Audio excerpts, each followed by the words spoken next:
Welcome to Handforged, the podcast where real tradespeople share their real stories. Here at Handforged, we're dedicated to bringing attention to the trades, fostering a community of blue-collar professionals, and offering support through shared experiences and insights.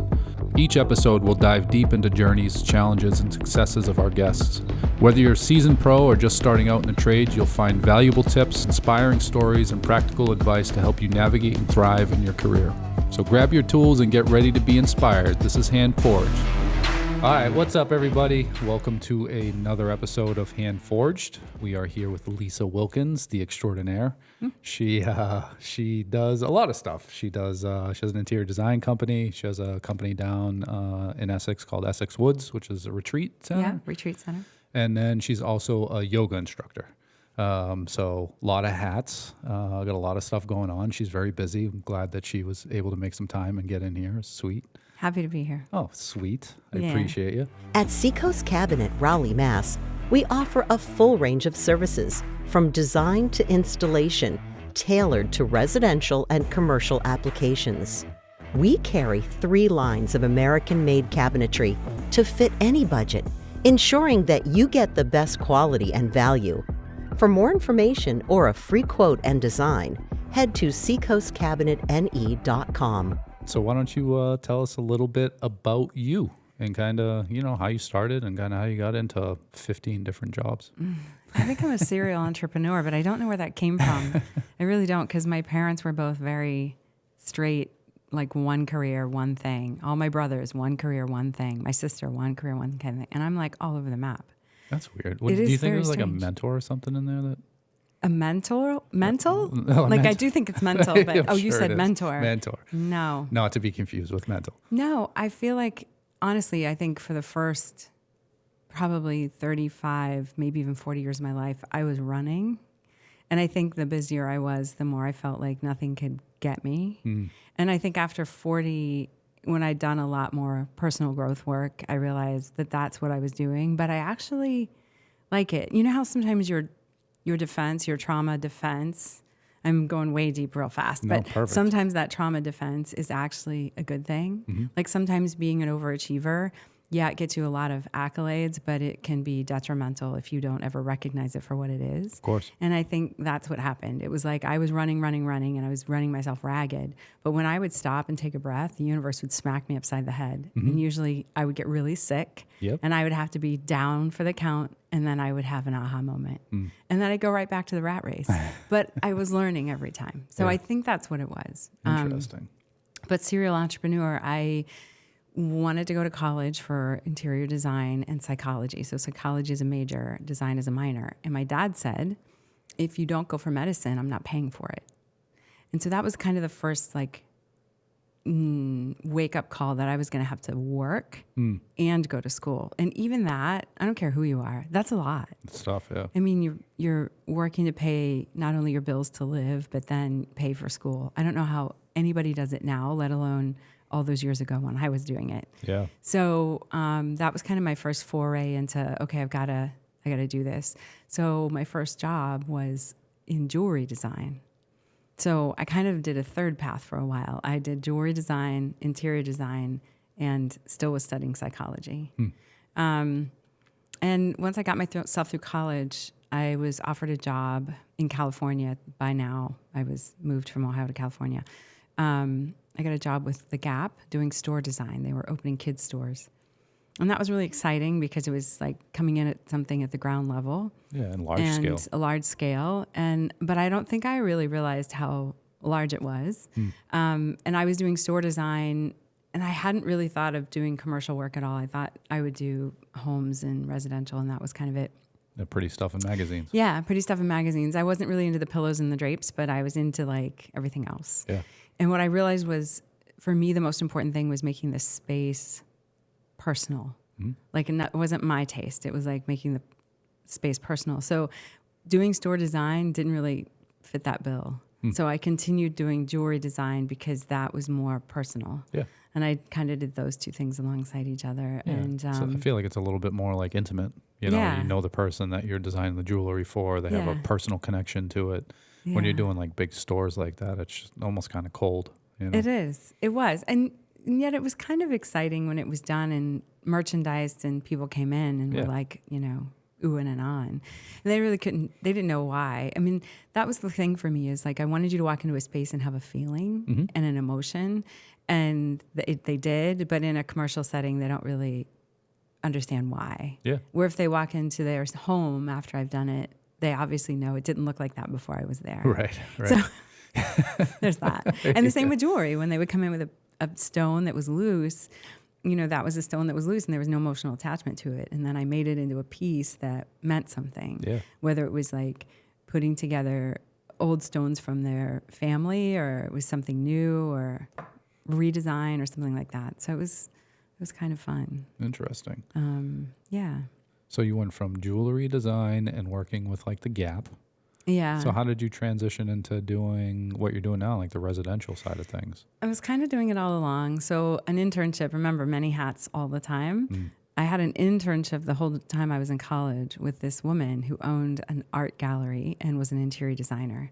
So she came to the college and she handpicked 5 students to do 5 different arms of her business: interior design, framing, stained glass. I don't remember the other 2. I think one was managing the gallery, and I don't remember what the last one was. And I was chosen to be her little protege for interior design. And that was fun, except that she actually just wanted somebody to run errands. Like, interesting. That's what she wanted. Yeah. She wanted to be the superpower, and I was just kind of following along. What happened was, I know you're laughing because you know me a little bit. Yeah, I can't wait.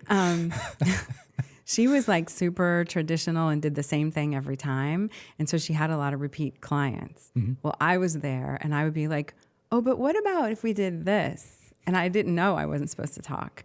So then they'd get intrigued by my ideas and I would sketch something out and they're like, yeah, let's do that. Oh, and about boy. the 4th or 5th time that happened, I got fired. Yeah, I'm surprised it took 4 or 5 times. Yeah, me too, actually.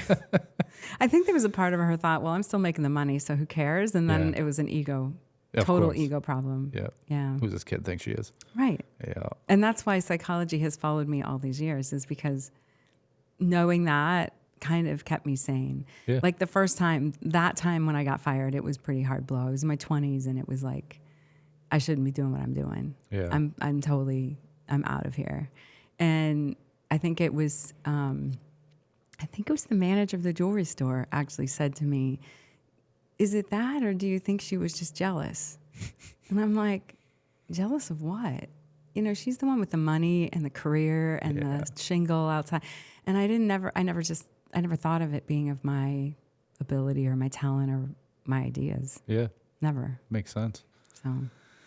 Yeah, it makes sense. I feel like when, somebody's big and prestigious and they're doing this job and they're doing really well and bring somebody on as like an assistant or from a college and they're apprenticing, they're the peon, and it's like, if they have ideas, it's like, that's not a good idea, regardless. That's one of those things, it's a pride and ego thing. Like, I feel like it's so important, and I've said it on here before, to know when to be the student and when to be the teacher. And sometimes, like, you can bring somebody in that doesn't know anything about what you're doing. And if you listen to them, sometimes they have really good ideas because you see the same thing over and over and over and over, and you have the process, this continued process. And all of a sudden someone comes in and says, what about this? Right. And pride and ego makes you immediately say, fucking, you don't know what you're talking about. You're just an apprentice, but sometimes you need a fresh set of eyes that doesn't know as much as you know to kind of make things almost easier. Yeah. I would say all the time. Yeah. Honest to God, important. When I look back, I'm really bad at timelines, but when I look back at pretty much every job I've ever had where I've worked for somebody, I would swear when I left that job, I'm never going to be that boss. I'm never going to be that person. I'm never going to be that mentor. Yeah. Because the only thing I learned was that's not what I want to do. Yeah. And so when I started having, I don't want to call it an apprentice, like a intern, more like, I was the polar opposite. Yeah. I would literally hand him the keys and be like, what do you think we should do? Yeah. But that's the way, that's just a challenging way, like challenging way in education, right? To like challenge somebody to kind of give their input and then give feedback on that input. Like that, I feel like that's the best way of teaching anybody. One thing that I learned when I was running the woodworking program for at-risk youth is I always had apprentices or kids in the shop that had to complete court-appointed community service or whatever. And sometimes it was a lot of hours. So I'd have them for a while and then I'd bring other kids in and stuff. And you'd teach them. And you would think that they weren't getting it. Right. And then you would give them somebody to train and you realize that everything that you have taught them is stuck. Yeah. They just don't. Yeah. You know what I mean? It's almost like when you're teaching it to somebody else, it all clicks and it makes sense. You almost have to like project it out there in order to kind of understand why it is that you're doing whatever it is that you're doing. You know what I mean? And I feel like that way of teaching, like in challenging kids and like challenging anybody to like think about the process and then give feedback on it. It's just the best. I think it's like the best way to learn, you know? And the best way to learn as a teacher. Yeah. Yeah, for sure. Yeah. I agree. So, all right. So interior design. So you did the jewelry thing. You worked for this person. And then when did you kind of jump out and start taking your own clientele? A little bit all along the way. Truly, I usually had one or two clients that I was kind of doing business with on the side in interior design. Most of the time they were either a friend or coming through a friend. Mm-hmm. And so I didn't charge much because I didn't know how to do that yet. Yeah. I didn't know my value in the world yet. So I would just do it for a little bit of money or maybe even as a trade or some favor or whatever, or maybe just refer me to a friend of yours. And I was building a portfolio and I felt like that was enough of a payment versus, actually getting money for what I was doing. Yeah. So I had people all along and I was building a portfolio and I never felt resentful of it. I really did feel like I was learning. They were allowing me to learn and grow. And they're paying you. And they were paying me something along the way. So pretty much all along the line, I had clients, which was the only way it made it, easy is not the right word, but easier to leave the corporate world and finally say, I think I can do this for actual business. Yeah. Like, I think I can do this on my own. Interesting. So what about now? So you do the interior design, you have Essex Woods, and you do the yoga stuff. Yeah. So like what happened first, like the Essex Woods thing, or you got into yoga? No. Essex, yoga was the last one. So interior design all along, psychology all along. Mm-hmm. I even, saw clients professionally in that world as well. And then in 2013, I have to back up because in the psychology is how I found Essex Woods. So when I moved out here, I went to a workshop at Essex Woods and I was like, everyone in the world needs to do this workshop. It's called an emotional release workshop and it's a somatic workshop. And if none of that makes any sense, it's basically, if you've never read the book, The Body Keeps the Score, read it. Highly recommend. Because everything Pretty that's sure ever you gave me that book. I think I did. Yep. Everything that's ever happened to you is stored in your body. Yep. And the only way to really, truly release it is physically. You can talk about it all day long. You can have a cognitive understanding of it. But if you don't release it physically, it's always going to be there. And so many health issues and joint issues and body pain comes from that. So I went to this workshop, was like, oh my God, this is amazing. Did some of the biggest work I've ever done for myself. Mm-hmm. And then about 2 years into it, the woman who was running it said, I want you to help facilitate. So I was going to Essex Woods as a facilitator for this retreat 3 times, sometimes 4 times a year. And in 2013, the man who built the place and ran it for many, many years decided to retire. And at the time, the person that I'm business partners with, he and I said, oh, we want to do that. But we had no idea we were going to be able to do it because he had a lot of cash offers on the table. It's 17 acres of practically waterfront property in Essex, Massachusetts. Yeah, and sounds expensive. Every developer was looking at it like, this looks like a big juicy hamburger. Yeah. And we were like, we can afford the French fries. But we wanted to keep it what it was. Yeah. And that was what was appealing to him. So we worked a deal and we bought the business first because he was doing weddings and we didn't want to do weddings anymore because they were taxing on the staff and the neighbors and the property. And so we bought the business first saying, if we can make it go without weddings, we're going to buy the whole thing. And we'll do that in 2020. Good timing. Good timing. Yeah. So Essex came first. That was 2013. And then I went to teacher training for yoga in 2017. Yeah. So why did you get into yoga? Yoga saved my life. So the person that I'm in business with in Essex is my ex-husband. And I went through a horrendous divorce in 2013. And to the point where for the second time in my entire life, I thought about taking my own life. And I went online because I couldn't run anymore. Running had been taken away from me, and that was my life. That was my meditation. That was my outlet. Yeah. I could take it anywhere. I could do it anytime. Yep. And that got taken away from me because I have a torn labrum in both hips. So I couldn't run anymore, couldn't get out of the house. I'm like, it's either him or me. And I didn't think I had it in me to take someone else's life. But I'm like, I'm pretty sure I could do myself. So I went online, though, before I decided, and I Googled, what do runners do that can't run anymore? And this blog popped up from this woman who owned a yoga studio. And I went from her blog to the website, found out there was a class at 7:00 that night, and I went. And I got into this room that was hot as hell, literally. Yeah. And the teacher's name was Billy, and he said, just do what you can and breathe. And so I sat on my mat, and all I could do was cry. For 90 minutes, I cried and I breathed. And after class, he walked up to me like I had won the lottery, and he goes, great job. I'll see you tomorrow. And I'm like, okay. And I walked out of there like, what the fuck just happened? Can we swear? Yeah, of course. Okay, good. Yeah. Too late anyway. Yeah. I dropped that bomb, so it's I whatever. went back the next day and every day after that. And that's how I got into the yoga. And then at some point, I realized I want to do what he's doing. I want to hold space for people. That was a way of doing psychology and therapy with people without them knowing that we were doing therapy with them. Yeah. So it was a easy transition for me to think, I want to hold space for people to come in and feel safe and held and process. And so I went away to teacher training. It was the hardest thing I've ever done. Really? Hardest thing I've ever done. The teacher training? Teacher training. Why? Hardest thing. Physically or mentally? All of it.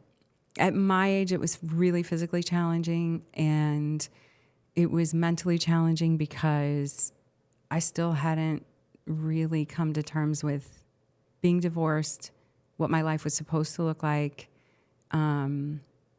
all of it. And it's intense. It's a 6-week intense training. You're there every day. You're practicing twice a day. You have Sundays off, and basically all you want to do is sleep and cry, and then go right back at it again the next day. Damn. And it's intense. And it's intense for a reason, because like anything, if you want to hold space for somebody, you have to be a clear vessel, right? Because otherwise you're going to bring your shit to the table too. Yep. And so the idea of that 6-week intensive is, let's get all of the shit out so you can see yourself as who you really are, and then you'll be able to see the students as who they really are. And so that's what it was. It was 6 weeks of getting to who you really are at your core. Yeah. And it's hard to look at. I couldn't look in the mirror for the first 3 weeks. Yeah, that's crazy. You got me into yoga. I started doing yoga with you. I went on a journey. I'm still on the journey, right? Of just trying to figure shit out, right? Yeah. I've been through a lot of things and got a lot of stuff pent up and bottled up. And, I've changed quite a bit over the past 10 years. A real lot over the past 10 years. And, it's been a spiritual journey of just trying different things and, different outlets and, trying to figure out who the hell I am, right? And I think that, me and you met at B&I. Yeah. And then, we were talking because you're an interior designer. I sell cabinets. I'm like, hopefully we can do some business together. And we started talking about cabinets. And then you came to the showroom and were like, you should try yoga. And I was like, at that point, I was trying all these different things. I did a lot of different things. And I was like, yeah, fuck it. I'll do yoga. I'll try that. Let's see how that goes. How bad can it be? How bad can it be? And then you kicked my ass. No, I'm just joking. And then I went to yoga and I was like, wow. I get this. That's, if anyone's never done hot yoga, it's physical. It's difficult. I'm pretty strong and I'm in the gym. I'm pretty healthy. not super flexible, but, practicing.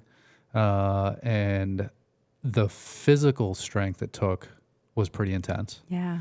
But like the mental was it's tough. You're in a really hot room and there's a bunch of people around, and most of the people are way better than me at doing yoga. You just think that. It's not true. And then, you're stuck in there for 90 minutes staring at yourself in a mirror, trying to be flexible and do all these different things. And, I meditate quite a bit, and meditation has done a ton for me. And, it's like a physical meditation in It's really hot room. 90-minute open-eyed meditation. It's exactly what it is. And how hot is it in there? 105 degrees. Yeah. Yeah. Yeah. And 50% humidity. Yeah, and you are sweating and you're stretching and trying to hold these poses, and you can feel every ache and pain that you've ever felt. It's intense, but I fell in love with it. I absolutely love yoga. I did it for a while. Went down to your classes. I went to probably close to 10 other different yoga studios, just trying stuff out, right? I'd be out floating around like I used to do, and just wandering and find a yoga place near where I was, and I'd go try yoga. And by the same one? I've done different ones. Okay. The vinyasa and all those other things. Most of the time I didn't even know what yoga I was going to do. I just signed up for a class and would go, And but by far you are the best instructor or teacher. What is it, teacher? Yeah, either one is fine with me. I don't care. Yeah, I don't Some people get really weird about like, call me this. I don't. Yeah. It's whatever it is. Yeah. By far the best. Thank you. And because you can tell that you're doing it for the right reasons. You're doing it because you want to help. You're doing it because it helped you, and you're giving back. And I respect anybody that can do that, right? Like, I went through a lot of things, and I do a lot to give back to the things and the opportunities that I had. So like, yeah, by far, you're definitely the best instructor I've seen. And like I said, just because of the way that you run the classes, the way that you talk. The way that you talk through it, you talk through every single class like everybody in there is new. And I think that like that's important, because sometimes you go to these classes and they're just like talking and like they think you know what the fuck they're talking about, and you're like, what?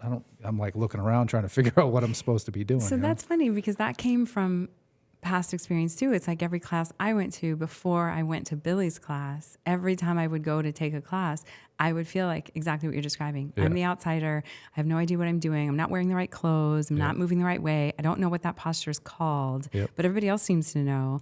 And it was like, I don't want to do fucking yoga. This sucks. And so I think the only thing that made me go to that class was that she was comparing it to running. Yeah.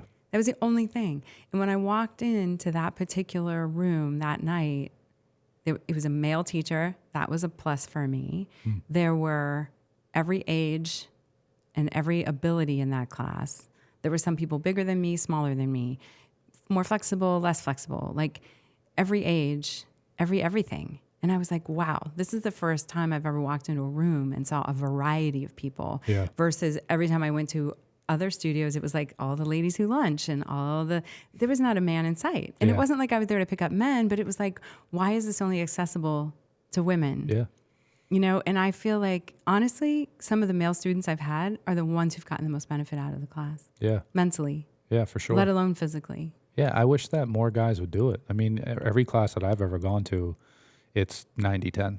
Yeah. Women to men. And I wish more men would get into it. You should come on Tuesday nights, because that's my, well, actually now it's Wednesday nights. That's Wednesday? My guys class, yeah.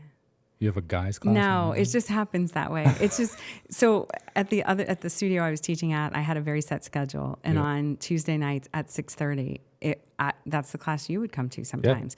And it was like 75% men. Yeah, there's a lot of guys in that class. And then now the studio I'm teaching at on Wednesday nights, same thing. No way. 6:30. It's like 75% men. It's great. That's good. And the same thing in Haverhill.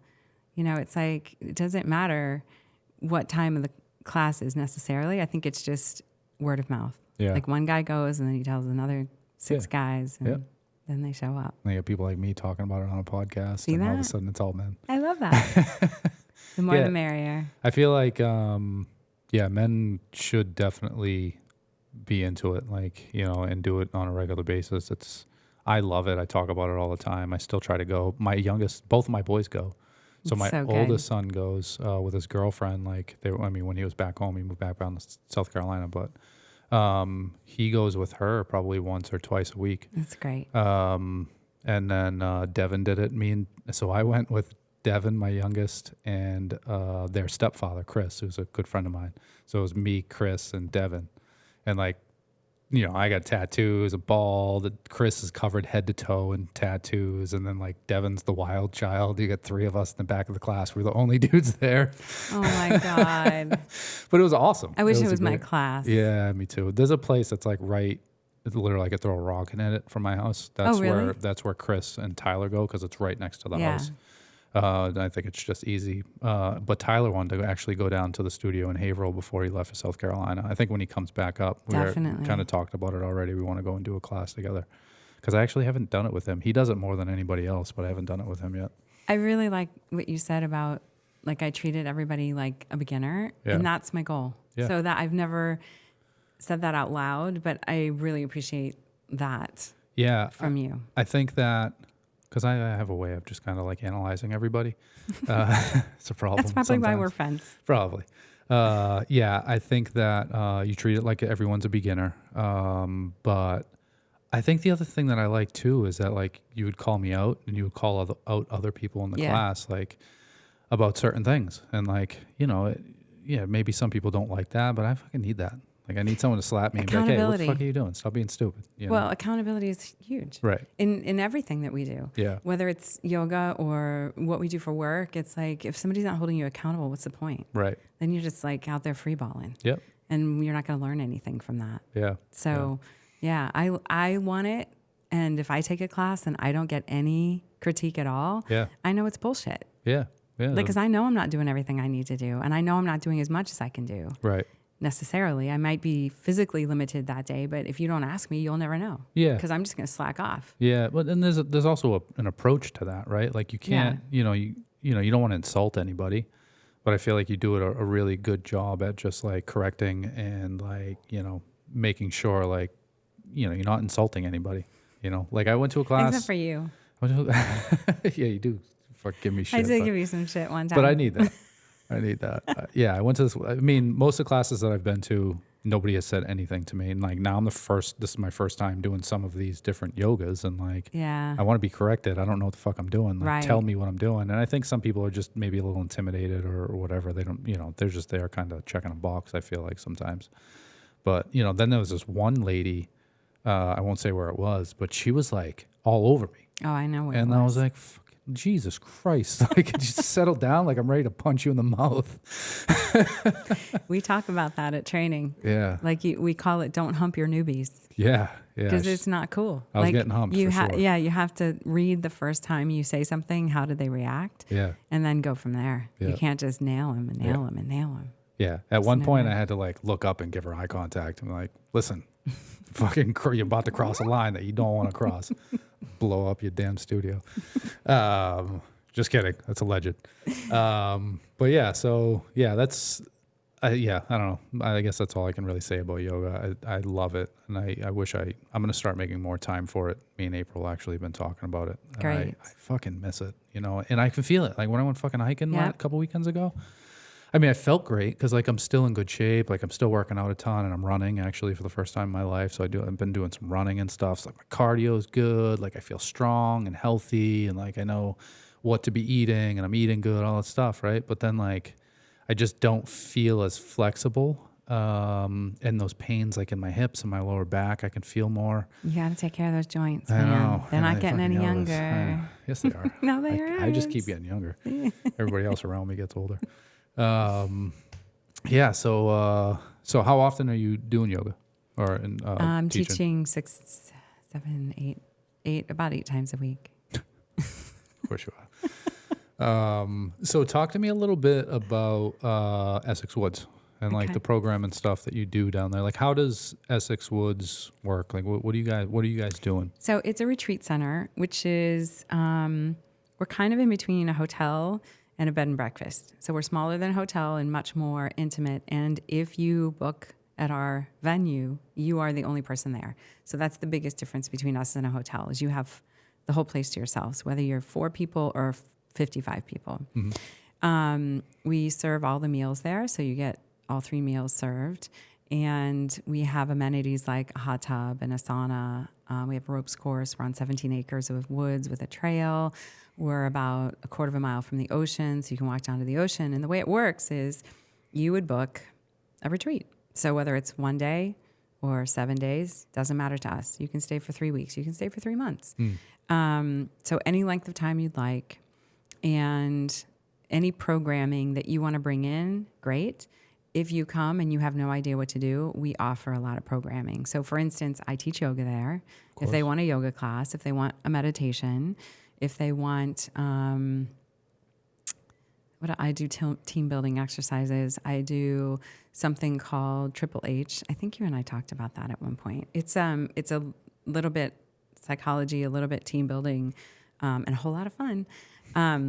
But basically that you can come and the venue is yours to do what you will. We have staff there that'll take care of whatever you need. If you need anything, if you don't need anything at all, we're going to leave you alone. If you need help with programming, like I said, we'll either connect you with people that we are in community with, or we'll do it ourselves. So everybody who's kind of associated with us or affiliated with us is on our website. And if you have something to offer and you want to offer it to teams that are coming up, let me know. So we have a ropes course that I can run, and I also have outsiders come in and run, and those are good fun for colleges that come. But people sometimes are looking for something a little bit more low key for either more corporate-y. What about the program that got you into Essex Woods? What was that called again? It's not called anything. Okay. It's kind of a by invitation only. It was happening 3 or 4 times a year, but it was the people that were facilitating would bring the people in that they were working with. And the reason for that is when you leave one of these workshops, so it's Friday, Saturday, Sunday, it's an immersive workshop. You leave on Sunday and you don't know who you can reach out to when you go back to integrate into the real world. It can be a shit show because you've just done some really deep work and you're wide open. And so if you don't have a support system, we don't want you there, because when we release you back to the wild, you're not going to know what to do. Interesting. So it's a by invitation only kind of thing. We don't actually have anything there that is sort of our program that people come to. Interesting. It's actually coming, though. Actually coming. Is it? Yeah, I decided I was going to do that. Maybe this November, but for sure next November. I'm going to run a program myself. I'm going to run a wellness workshop, and I'm going to invite, I have somebody who does singing bowls. I have someone who does Reiki. I have somebody who's going to do acupuncture, someone who'll do massage. I'll teach yoga. So we're going to offer that, journaling, all that good stuff. And it's going to be Saturday into Sunday, or Friday into Saturday. I haven't decided. Invite so that'll only? be us. Like invite only? No, I'm going to advertise it. Gotcha. So anybody can come. How many people are you trying to Total get? strangers. We can only sleep, I say only, we can sleep up to 50. Gotcha. So. Well, keep me posted, because that's definitely down my avenue. Yeah, I definitely will. I'm really going to try to do it this November. I just have to get my shit together. Yeah. Yeah. Yeah. Well, I mean, it's not like you don't have enough shit going on. I know. So that's Essex. Yeah. Yeah. People just book it, and if we have it available, and like I said, it's exclusive, so there's no overlap at all. This September, we have literally 4 days that aren't booked. Wow. And it's the 4 days after Labor Day. So other than that, we're booked solid. That's cool. So what kind of clients do you see? I mean, what kind of people come in there?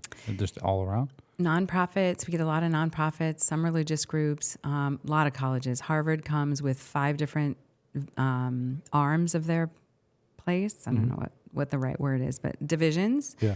And they come every year. MIT comes with 4 or 5 different divisions, and they come every year. What do they do while they're there? So it depends on what group it is. So this month we've got the neuroscience group coming, and it's undergrads and grads. So the undergrads are pitching their ideas to the grad students, and that's kind of what they do. Then there's a scholarship program that comes. MIT has their AI group that comes. So they have One of them does AI safety and the other one does AI sort of prototype.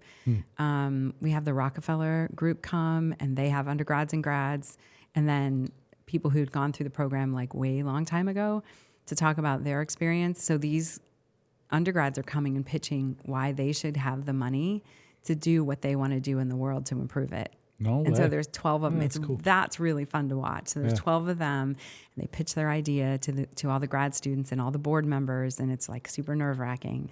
And then 6 of them will get, so half of them will get the money that they're asking for to No do way. their thing. I love that. And then you get alumni that are from like 10, 12, 20 years ago that come and say what their experience was with going through the process, getting the money, and then what they actually did. Oh, that's badass. It's really cool. I like that. Yeah. And then a lot of really cool, we had a group there that was exonerees, something exonerees. Basically, they find people wrongly imprisoned and they get them out. Oh, shit. And they had a retreat for 20 exonerees. And that was, I just got badass. goosebumps. I got goosebumps the whole time they were there. Like just watching their faces, like some of them had only been out. Some of them were in prison since they were 14 years old, and now they're 40. Some of them had only been out of prison for like 2 months. So they're experiencing the world like, Right. yeah, it was And can you imagine like amazing. how much has changed in 26 years? Goosebumps Like again. Yeah. that is crazy. 14. One of the guys, he was 14 when he went in, and he was 40 at the retreat. So that's insane to me. So that is it a nonprofit? Yes. So it's a nonprofit Yeah. that helps to get people that are wrongfully accused out of prison. Yep. So it's No free legal service. You know, they work their asses off to find these people innocent and get them out of prison. What a cool thing. It is I love that. amazing. I love that. And that's the thing with like nonprofits. I love how like, and I'm sure somebody in the nonprofit was like touched by a story or maybe personally. And, you know, they were like, you know what? I'm going to start an organization and I'm going to do this. That's what happens. That's why I started one. You forgot that. I have a nonprofit too. You have a nonprofit? Okay. Did I know that? I think so. What's the Maybe. nonprofit? It's called Ride for the Ribbon. It's for breast cancer. Oh. Raises money for treatment, diagnosis, and support for families with members going through breast cancer treatment. Gotcha. Yeah. No, I didn't know that. Yeah. When my mom was diagnosed, I just decided I had to do something. I was going out of my mind.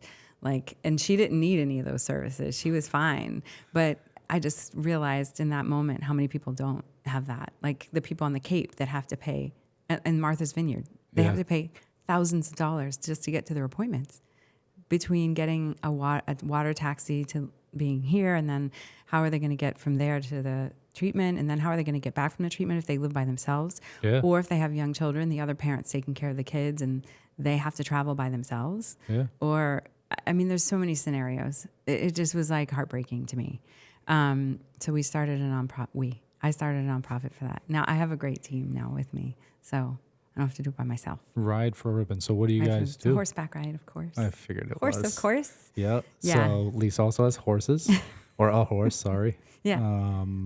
Coco. That's my dog. Oh, that's right.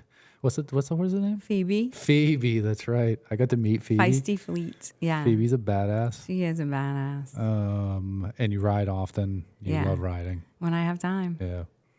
Yeah, and that I little sneak it in. spot, Isn't that great? Yeah, it was beautiful. Like it looked like New Hampshire, but it was Massachusetts, which I won't hold against you. But Okay. yeah, no, it was a sweet little spot. Yeah. And then there was that asshole horse that was there that was causing a bunch of mayhem. Yes.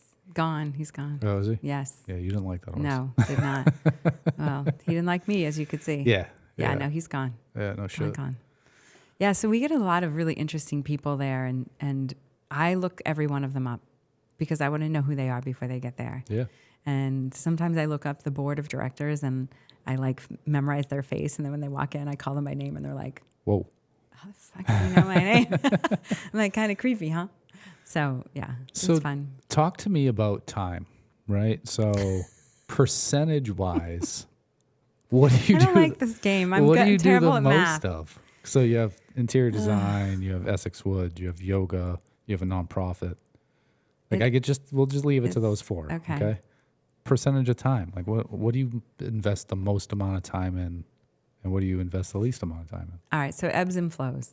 Okay. So coming up to Essex's Essex is. busiest season. Yep. I'm going to put a lot of time in there. Yoga sort of stays the same. And the cool thing about yoga, so if I teach 7 times a week, or 8, let's say 7 on average, 7 times a week, whatever percentage that is of my days, right? But it's a static, it's a stable, and it truly isn't work to me. Yeah. So there's that. You know, I get more out of teaching. I do. I get more out of teaching than I do out of practicing. They're both important to me, but yoga doesn't feel like work. So that just happens. That's your fun. That just happens. Yeah. Essex, if it's busy there, I'm putting all my energy there. Interior design, you know, I think when it peaks, which is usually in the summertime, Essex is slow. So it just really works. Yeah. And I really made a commitment to myself probably 10, 15 years ago, maybe 15 years ago, that if it didn't fit in my purpose, I wasn't going to do it anymore. So it would feel like I might have fewer things to do, but honestly, they all fit my purpose. And it just so happens that they ebb and flow. Essex is busy when my interior design is slow. And that's just based on the calendar year. Yeah. Truly, when people's kids are out of school, they send them off to camp or they go summer somewhere, and then their home is empty and I can do the work. Yeah, it makes sense. So, or they're the people that can have a second home. Yep. So that's the level of clientele I want to deal with, Yep. right? But I'll do little jobs along the way, but they don't take a lot of time and energy for me. I'm going to say this, and I hope it doesn't come out like an ego. Interior design's easy for me. And so, again, it doesn't require a lot of effort. Yeah. I think the thing that requires the most effort for me truly is Essex. Yeah, I kind of imagine. And most of that has to do with the business partner I have. Yeah. So that's a lot of the effort. Yeah. But the rest of the effort is like, you really, you don't know what you're getting when the clients come. You know, I can have a group of college kids and there's 55 of them and it feels like a group of 5. They're polite. They have social, you know, ineptness. They're socially adept. That's the word I want. Yep. And then I get the next college group and they destroy the place like they're in a frat house. Yeah. So you just don't know what you're getting, and that's a constant, you know. And then finding employees, as you know, is not easy. It's the funnest part. And that's the only place where I have them. Yeah. And it's really, really fucking hard right now to find good help. Yeah, it's a fucking nightmare. Yeah. Yeah, I know. I just lost another designer. Shit. Yeah. Fucking 3 months. Supposed to give me a 2-week notice. Oh my Work God. for 2 days. I can't. I'm sorry. Yeah, it's just fucking nightmare. I feel You know? ya. That's like I went from 4, and 4 was too many, back down to 2, and now it's fucking now So I do. few. You know, but it is what it is. You know, it's at this point, I've lost a lot of employees. Yeah. You know, in one way or another, and Yeah. like personal relationships are not like. I'm just used to it now. I'm just like, okay, well, that door's closed. On to the next one. You know. I just hired 2 newbies, and I am really trying to not be too excited, but I love them both. I Yeah. think they're both going to be phenomenal, and I'm just like, If they stick around. stop. Don't jinx it. I'm just really, they're really excited to be there.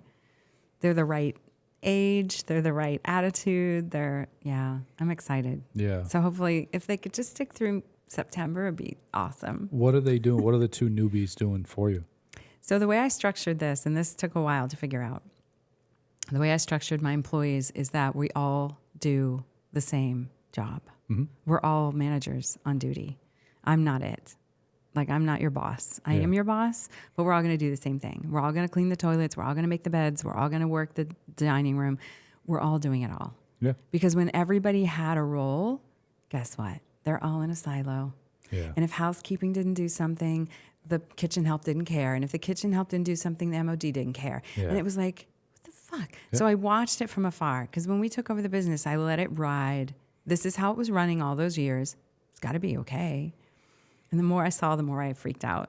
And so finally, when the people left that needed to leave, I started hiring in, and I'm like, this is your job.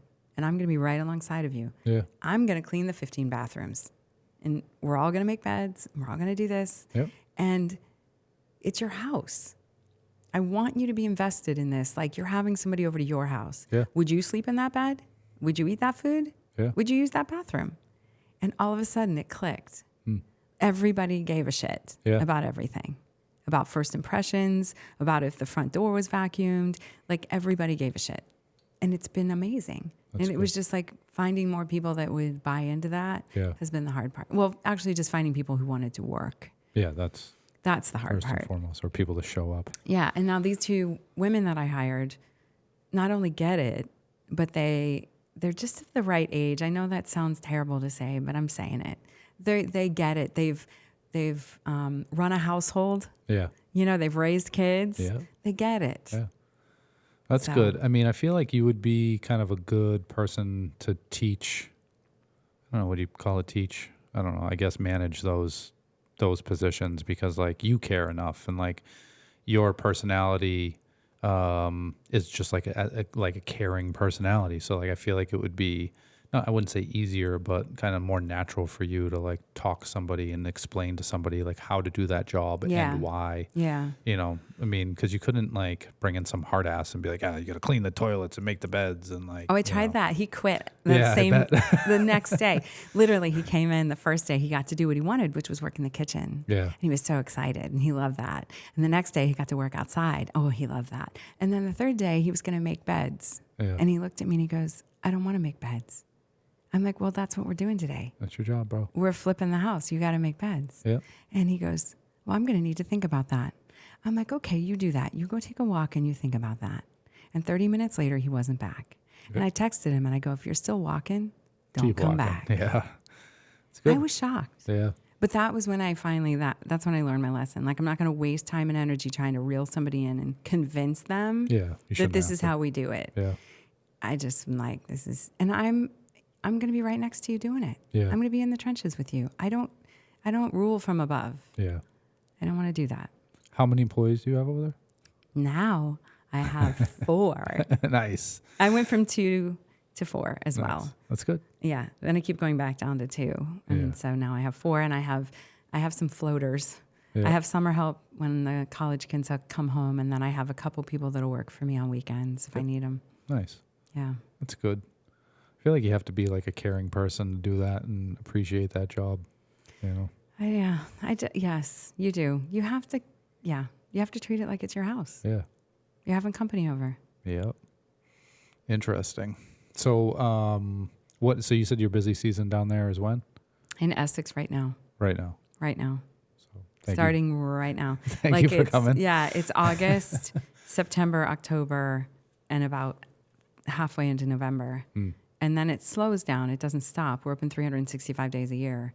But yeah, this is it. Fall is it, man. They just want to come and soak up how beautiful it is and the cool temperatures. It's gorgeous. I think it's beautiful every season, but most people like the fall and the spring. Interesting. Yeah. All right. So that's that. What about, let's talk about interior design. All right. You know, switch gears from housekeeper to designing From toilet bowl houses. cleaner to toilet designer. Ooh. Yeah, we worked together on a couple projects, one being the one up in New Hampshire, which was beautiful. Still probably one of the favorite houses. You're just saying that because I'm sitting here. No. That piece of property is gorgeous. It is. I mean, really is. I've been into some really like nice houses, but I feel like property-wise, that place was just like absolutely perfect for me. You know, a little dirt road that goes into the woods. And, yeah, that's the best part. Yeah. Is how you get there. Yeah, and then a little pond, and the house is up on the hill, the river out back. Like, it's just gorgeous. And you have a very particular style with your interior design, or at least at that house. There's some really cool wallpaper in there. Backsplash. I feel like there's a lot of like cool things in there that I don't know if it's different. I mean, because every interior designer's got their own style, right? But it's very like, you know, it's very circle back to that. It's very your personality. What do you mean? What? Well, because what I like to say sets me apart is that I do interior design with you in mind, and that I don't leave any fingerprints behind. That house is not my house. I don't want anything to look like it's my style or my taste. Yeah. And if you looked at every house I've ever done, you would be like, what is your style? What is your taste? You'd have to come to my house. Yeah. You know, because don't put that on anybody. And a lot of designers do have a style, and there's nothing wrong with that. Yeah. But I'm trying to come at it from a very different place. I want you to walk into your house and exhale, not look around and go, this is pretty.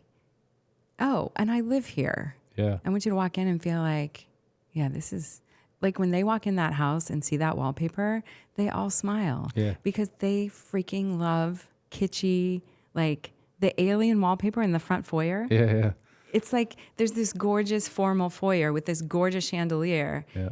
And it's got alien wallpaper. That's who they are. Yeah. I would never do that in my house. Yeah. But that's what they, they wanted those little surprises, those little crazy things. That backsplash, same thing. Yeah.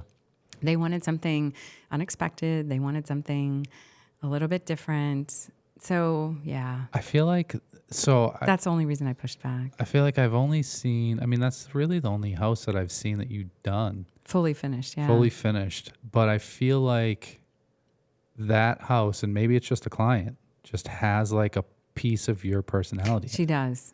Yeah. I would say that's true. We work really well together. But I think what you'll find as you and I work more and more together is that every client of mine has that. I become friends with them pretty quickly. Yeah, I can see. So this is the second house I've done for her, one a little bit long distance in Colorado. I have another client, we're on house number 3. I have another client, we're on house number 4. Yeah. So, I think they all end up with a little piece of me or a little bit, we vibe. Yeah. I can't work with somebody that I don't vibe with. Yeah. I've tried it Makes sense. recently, and it's hard. Huh. Yeah. Yeah, I think that, I guess we'll see as we kind of work together. But yeah, that house, absolutely beautifully done. And, maybe it is different every time, but I just feel like that house has a little bit of Lisa's personality. Yeah. Like, fun. Yeah. Well, yeah, I hope. That's the way so. that you pick your clients too. Yeah. Well, the one we did together in Newburyport, I feel like that's also. Oh, it's different too. I didn't think of that one. So they, I vibed with them right away too. And that was a hard sell for me because they didn't want me necessarily. They really kind of wanted me to come in and say yes or no and then leave. Right. And then then all of a sudden they wanted to work with me. Yeah. And I was like, well, if you work with me, you got to do what I say.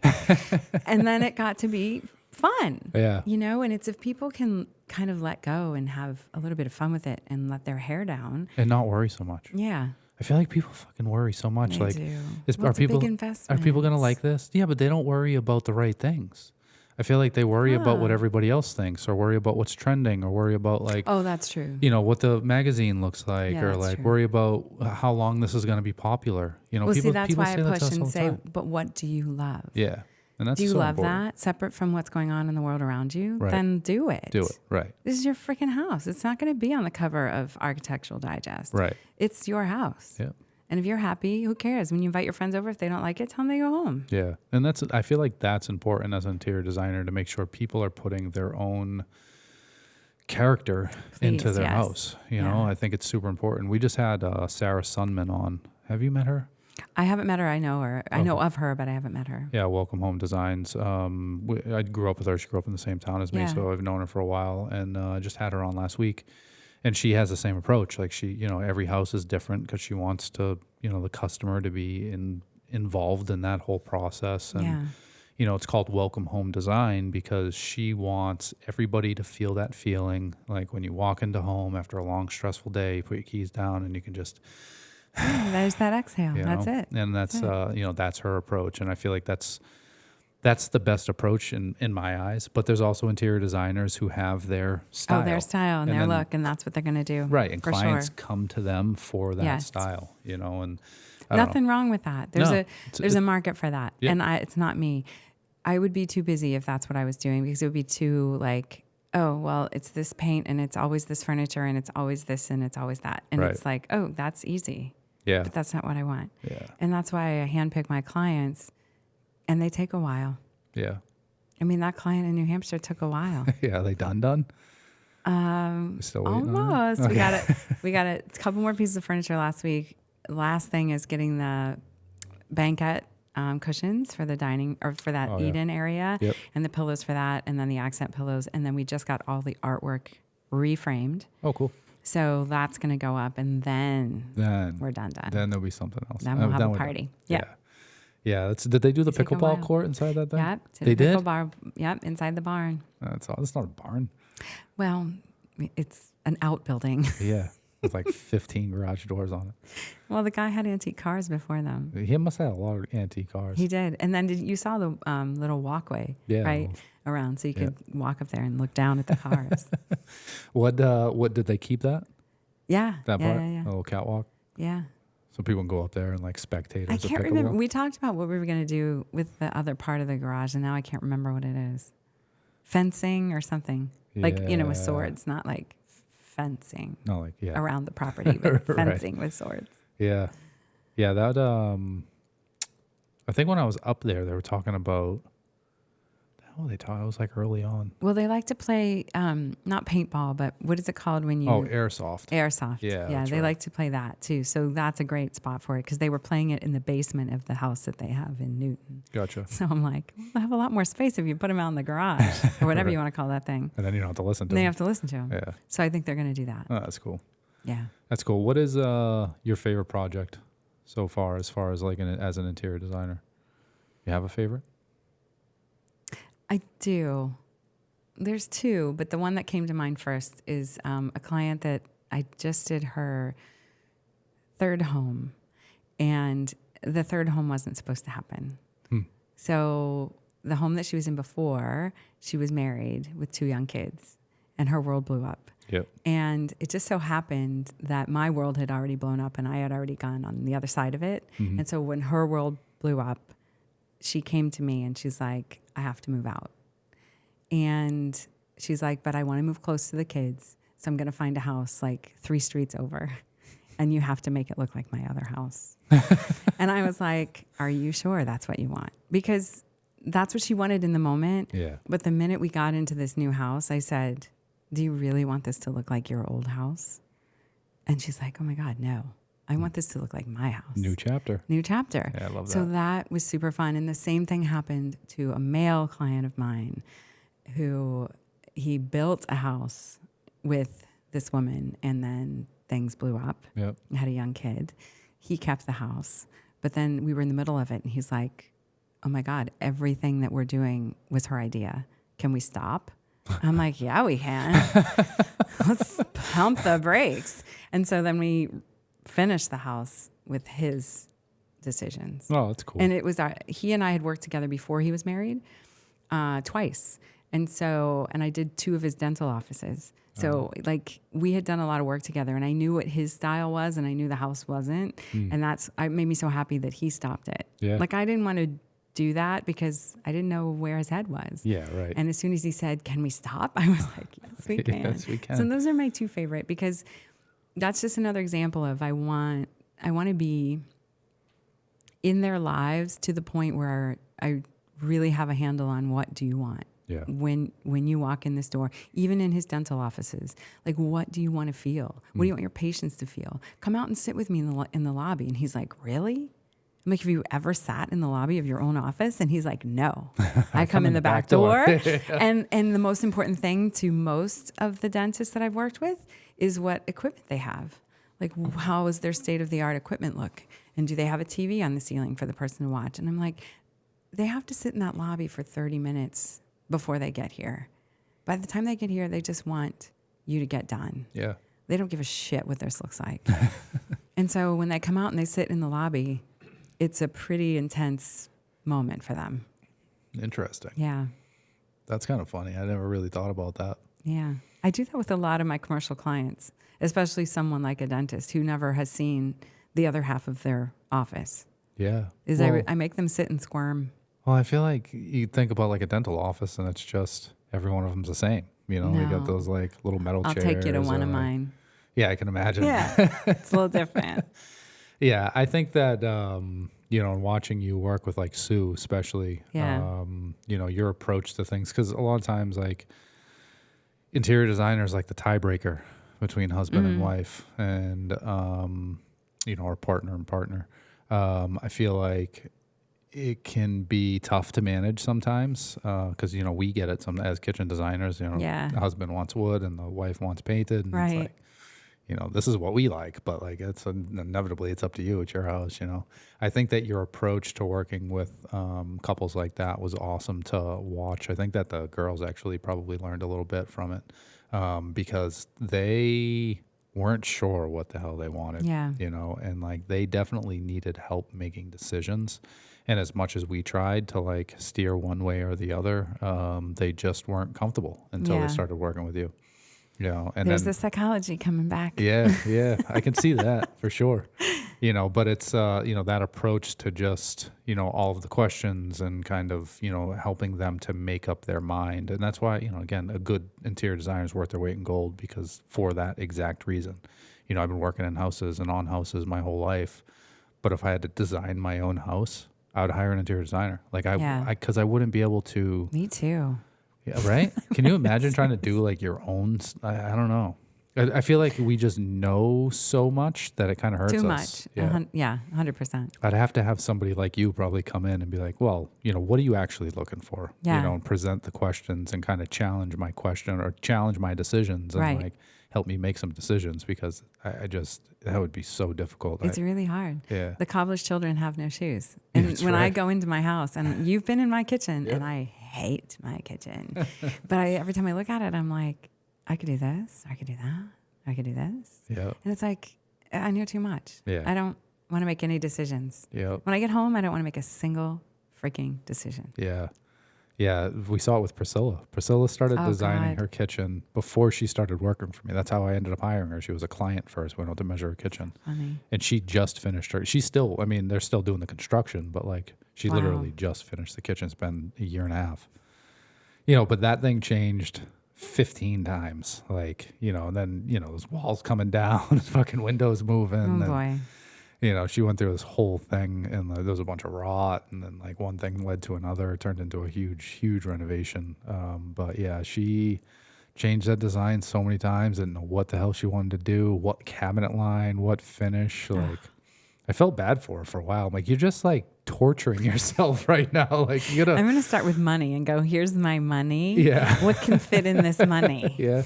That's what we're gonna do. Yeah. It's not a bad idea. I guess it's a good way to do it.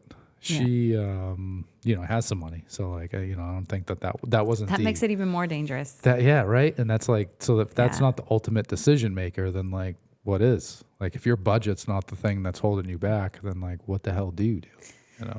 Can you imagine having an unlimited budget? I've had those clients. And just like, yeah, it's not easy, because it is true, but they get into such a paralysis because money isn't an object that you show them the most expensive thing that falls under what they want. But 5 minutes later, something else is going to be more popular, and you're going to have to go through the whole thing again. Interesting. And so sometimes even after installation, this client would go back and go, well, I know we did this, but now I kind of want that because that's what's trending. And I'm like, okay, here's the deal. I'm not going to work this way. I don't care what's trending. You're going to have to make a decision, and you're going to have to stick with it. Kind of like you did with your wife. Yeah. Like when I put it in perspective for people, like even with my dental client, he's like, well, can't I just hire, Joe off the street to do the painting? Your painter's so expensive. I'm like, okay, so the next time I need a root canal, I'm just going to hire Joe off the street to do my root canal. Yeah, right. Because he probably knows as much as you. That is the way in. Yeah. So with this guy, it was the same thing. I was like, you want to live in your house this year or never? Yeah. Those are your choices, because if you keep doing this, you're never going to finish the house. Yep. But if you do this and decide and stick with it, maybe in 10 years you decide to do it again. Yeah. If you've got all that money, maybe we just make a plan for 5 years, we change the house. Yeah. Every 5 years. It'd be great. And then he never calls again. Well, I was going to say, then the decision is kind of easier because it's only 5 years. Yeah. But that's kind of our society, right? 7 to 10 years, it's throwaway society. 7 to 10 years, we're starting over on something else like that, in everything. I don't live in that world. I would love to live in that. No, I don't. I don't really want to live in that world. Yeah, me either. I'm not a hoarder, but I do hold on to shit for a long time. Yeah, me too. Yeah, probably longer than I fucking should, but especially friends. Yeah. Yeah, and well, that's my toxic trait is I stay in things for too long. Yeah. So, but not anymore. Not anymore. Not anymore. Sometimes the lessons come hard and fast, and sometimes they're real slow. Yeah, for sure. And you learn the same from all of them. Oh, yeah. Most of the time anyways, I guess. Well, I guess that's a little bit of everything. I mean, did we miss anything? I don't think so. I mean, I think you mentioned it before we got started, and maybe you'll get back to it. If you don't, I'll bring it up. Bring it up. Let's go. Well, when you were talking about, I don't know how you phrased it, but you said something that made me think of interns. Advice for people that are getting into the business. Yeah. So you would have gotten to that. Yeah. So do you want me to wait? No, let's go. We'll go toolbox tips. But Okay. before we get started on Yes. toolbox tips, I have to do the plug. Okay. If you're watching and if you're getting something from this podcast, There's if a you'd like watching? this, there's people watching. Look at all the cameras around us. God. Is this my good side? Didn't even ask me which my good side was. I'd be doing a headstand. It doesn't matter because this is my chair. So Okay. I stay claim in It's this your chair. podcast too. Yeah, so. I guess, yeah. Everybody, I keep thinking about I might go over there because you get like the plants and stuff behind you. I know, it's kind of nice. And it's kind of nice. I have a nice background. We're going to do I had my buddy Tor Larson on last week, a couple weeks ago, and he owns a company called Signs East, and he builds like a lot of the signs like on the beach and like restaurant signs. Like the biggest one that he did was 60 feet by 24 feet. Oh my God. Like huge stuff. And I was talking to him. I'm like, dude, I need like a cool like neon sign for like behind me for the Handforged podcast. Okay, can we not do neon? Why? Neon's so cool. Neon is not hand-forged. Hand-forged does not, I think of metal. This is what happens when we bring an interior designer on, John. You looked at me. That's You true. brought it up.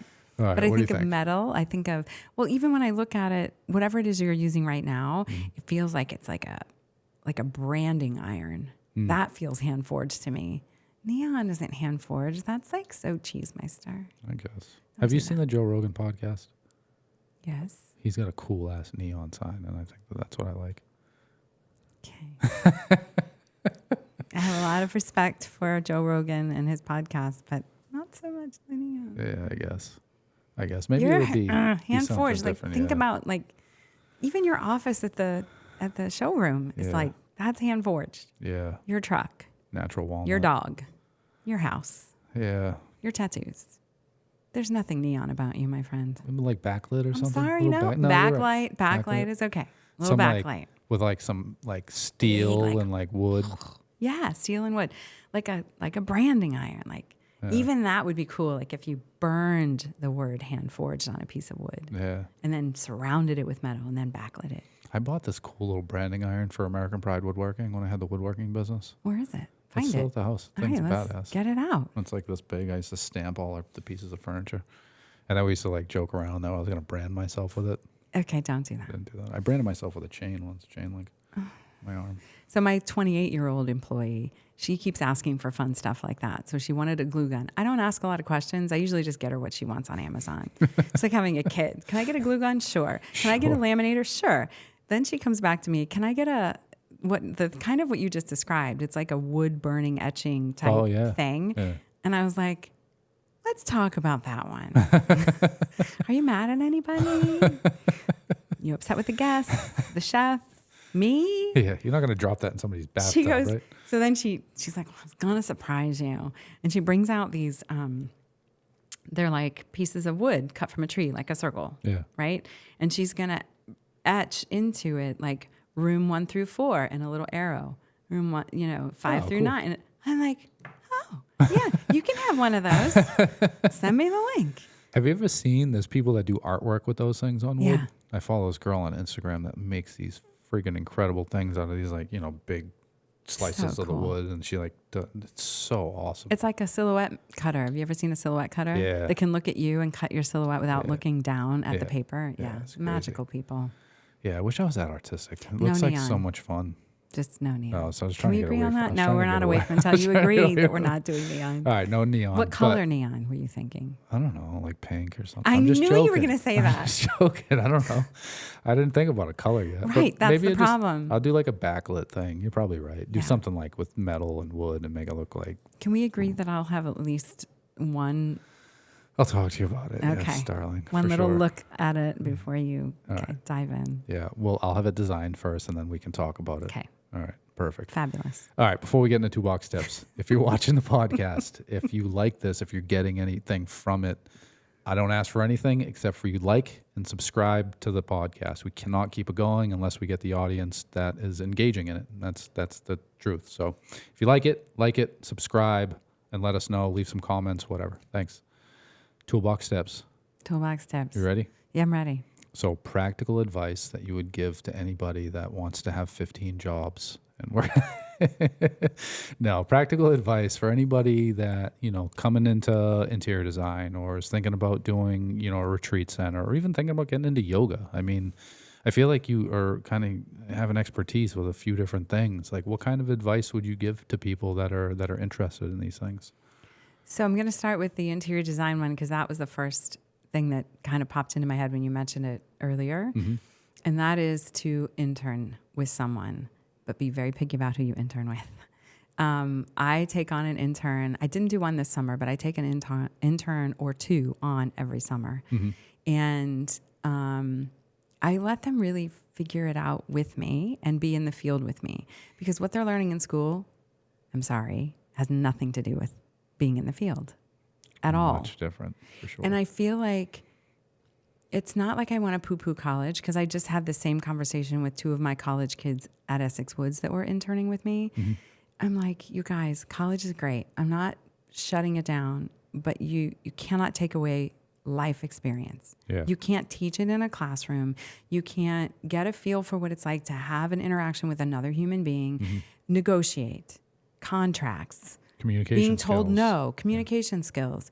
What if you're having a bad day? Like all of that. And so I take an intern on and I really they're not going to return fabric books for me. Yeah. They're going to get up at whatever time I get up and they're going to be with me the whole day. Yep. They're going to experience the whole thing from soup to nuts, Yep. including figuring out how to fit life into work. Yeah. So when am I going to eat? When am I going to get gas? When am I going to get groceries? Where's my dog? Yep. Am I going to make it to yoga? Yep. All of it. Yeah. So I would suggest getting an internship with someone who's willing to take you in as something other than a gopher Yeah. and make sure you ask the question. Now, did I pay them? Nope. Yep. But what did they walk away with? An enormous amount of experience, a lot of free lunches, gas money, and they would come back every year. Yeah. Every year I would have an intern come back, and I wouldn't let them come more than twice because I wanted to make room for new people. But I think that's a huge piece of the puzzle, whether it's hospitality, which my interns, my summer help are interested in hospitality or marketing. I'll take either one. And then interior design, obviously they're into interior design, but I also take psychology majors with me on the interior design route. Really? Because, again, negotiating, common communication. Like, how do I deal with a husband and wife who have different ideas? How do I deal with two people who are going to move into a house for the first time together? How do I deal with someone who's going through a divorce? How do I deal with... There is so much psychology in everyday interior design that I don't know how people do it that haven't gone through psychology. I do know how they do it, but you know what I mean? It's like a huge leg up, I think. And so this one intern happened to be a psychology major and a design minor. She didn't know what she wanted to do. And I was like, well, let's do this and see if it helps. Yeah. And it did. And she was able to make a decision much clearer. Yeah. So she was with me between her freshman and sophomore and her sophomore and junior year. So by the time she was going into her senior year, she knew exactly what she wanted to do, which is great. Yeah, but that comes from, we actually had this conversation too last week, as far as interns goes, like you have to find somebody that loves what they do. They're passionate about it. Yes. You know what I mean? Because like the person that's using the intern as a gopher, to them, it's just a job. It's just a job. And you got to pay them. Right. And there's just tasks that have to be done. You have to go do these tasks because I don't want to do them. And then there's the people that introduce other people to the industry or whatever it is that are passionate about it, and they want to teach you. They want you to learn. They want you to get the experience. Those are the people that you want to go and intern for. Right.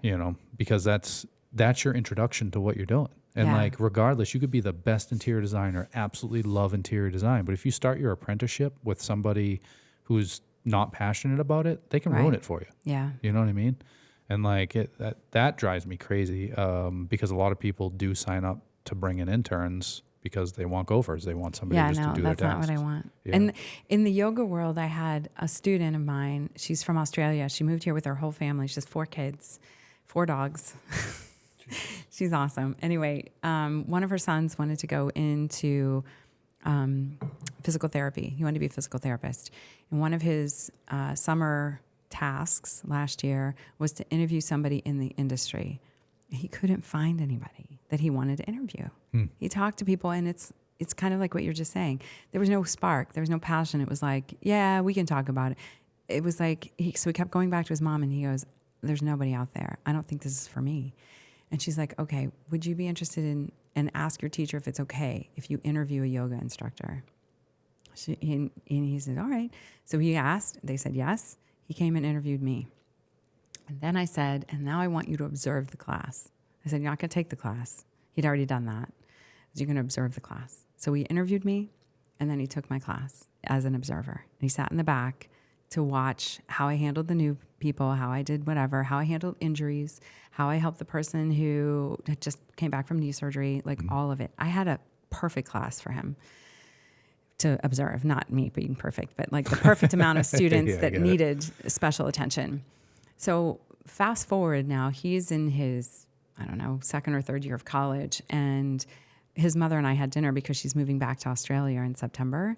And she said, I just have to tell you, thank you so much for that interview. He said, the interview itself was moving. He said he cried twice. And he said, and then when I watched her do class, he's like, something switched. She got up on that box like Cleopatra rising, and she took control of that room, and nobody felt left behind. And I was like, oh my God. I love that. That's what I want. Yeah. But if you're going to intern or you're going to interview for an intern, you have to, it's not just about what the person who's going to guide you wants. It's what do you want? Yeah. Like ask yourself, what do you want out of this internship? Do you just want to make money? Yeah. Great. Then be a gopher. But if you want to actually learn a life skill or how to do it or what the ups and the downs are, then interview the person you're doing it for and find out what they're going to have you do and how they're going to have you do it. Yeah, I love that. You almost like interviewing the interviewer, like you want to make sure that like they're the right person. Yeah. I feel like that's so important, and it goes back to mentorships, like not having the right mentor in certain areas, like can completely ruin something that could be good. Or really being scared that the person is going to be better than you. Yeah. Which was where every time I was in corporate America, it was like, every time I would shine, it would be like, oh, not that much. Because then they're going to notice you and not me. That's why that woman fired me. It's like, but I'm not afraid of that. And thank God that never got squished. Yeah. Because it could have so many times. I don't know why it didn't. Probably because I have 4 older brothers. And if I'm not squished yet, I ain't getting squished. Well, Dad, you're just a good human.